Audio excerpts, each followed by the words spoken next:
Bonjour Frédéric. Bonjour.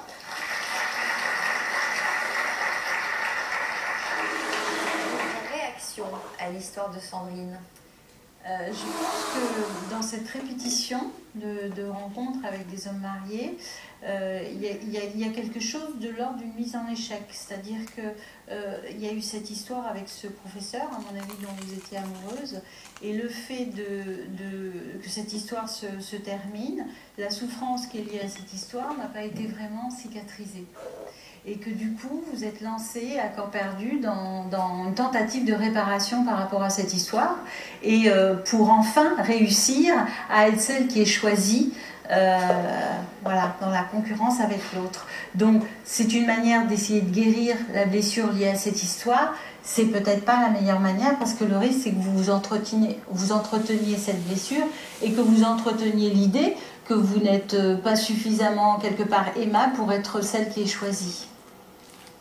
Alors comment expliquer que certaines femmes se retrouvent malgré elles attirées uniquement par des hommes mariés? Alors, quand c'est quelque chose qui est vraiment subi, une rencontre, c'est jamais par hasard. Hein. Ce sont toujours deux inconscients qui se rencontrent. Et souvent, les femmes qui se retrouvent dans ces situations sont des femmes qui viennent rejouer quelque chose de l'ordre du schéma oedipien avec leur père et leur mère.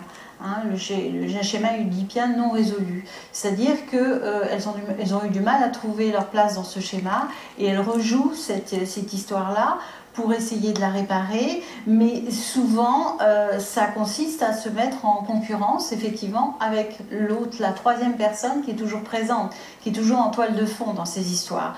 Donc cette quête inconsciente d'être celle qui est choisie, c'est aussi une manière de se prouver qu'on a de la valeur, ou malheureusement qu'on n'en a pas. Donc c'est comme une confirmation que je n'ai pas suffisamment de valeur pour être celle qui a été choisie.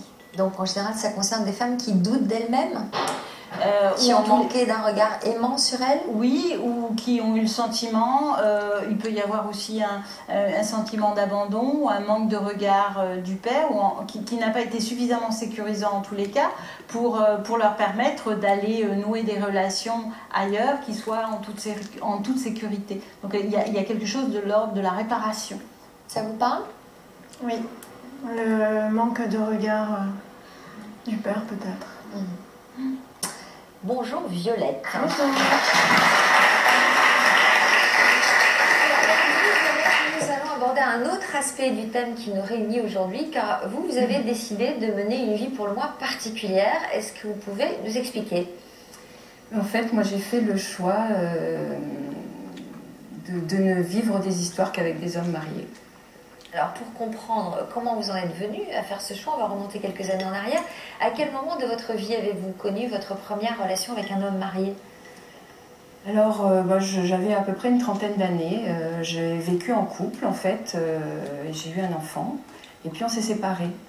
Et là en fait je me suis retrouvée à me dire que je pourrais plaire à personne, parce que chaque fois qu'on me voyait c'était avec ma petite fille. Donc voilà, et que j'avais peu de choix en fait de retrouver l'amour. Et puis j'ai rencontré donc un homme qui s'est avéré très beau, qui me plaisait, qui était bien aimable, on va dire. Et puis je me suis laissée prendre par l'histoire. Et lui était marié? Il vivait en couple, oui, depuis plusieurs années. Donc, et ça vous convenait? Ça me convenait parce qu'en fait, je pouvais vivre moi ma vie de maman. J'étais en fait assez indépendante, et je n'avais que les beaux moments quoi, avec lui. Donc je ne retombais pas dans un schéma de couple formaté et qui ne m'allait plus.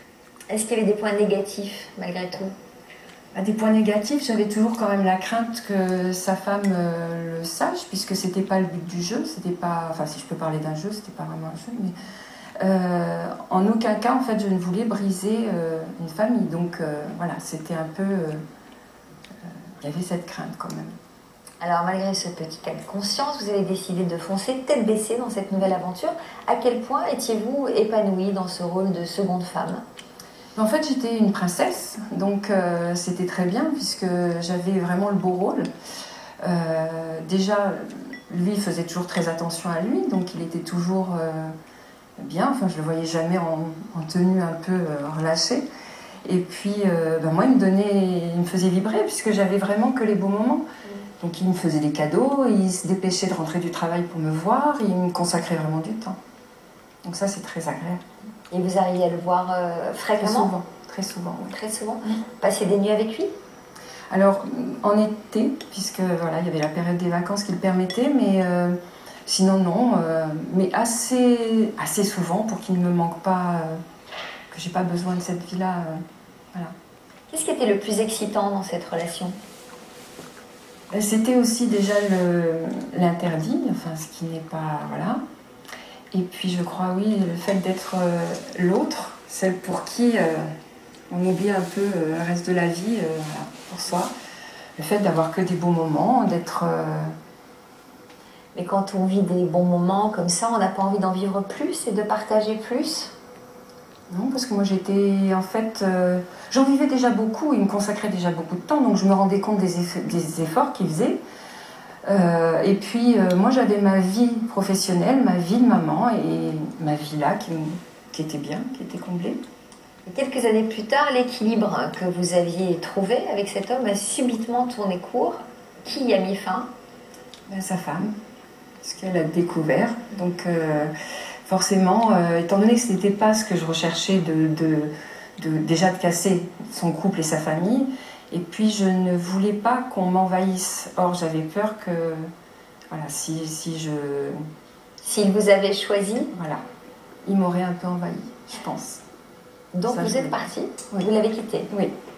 On s'est quitté, on va dire, d'un commun. Douloureusement? Ah, ça a été douloureux, puisque on est restés longtemps ensemble quand même, donc oui.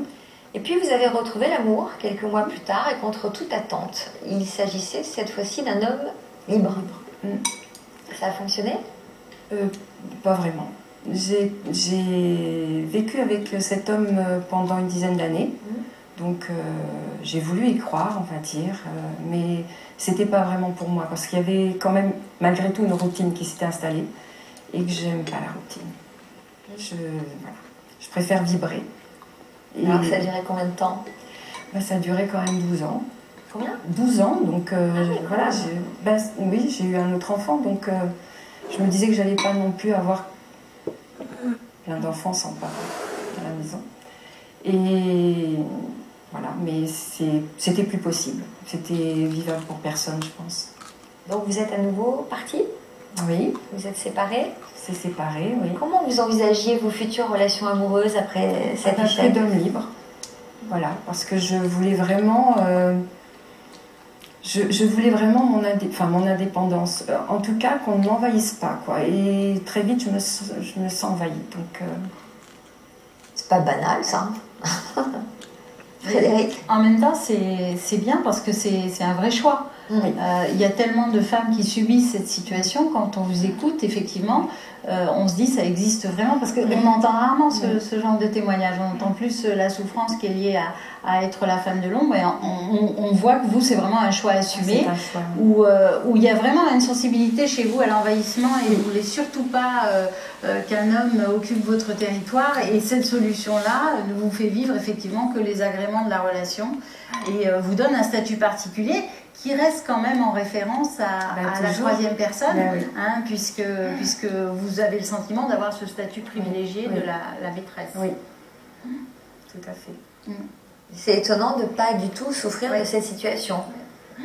Ben c'est un choix de vie, parce qu'il n'y a pas d'attente, vous n'attendez pas, vous n'êtes pas... Il n'y a pas de jalousie, il n'y a pas un moment où vous dites, voilà, il est dans ses bras, il est avec elle, il partage une amie. Non, parce que moi je sais ce qu'il vit avec moi, et que ça le fait aussi vibrer, donc non, et au contraire, Et puis je pense que vous tirez une satisfaction aussi de ce côté transgressif. Oui, tout à fait, je crois. Bon, Carole, bonjour. Est-ce que vous vous retrouvez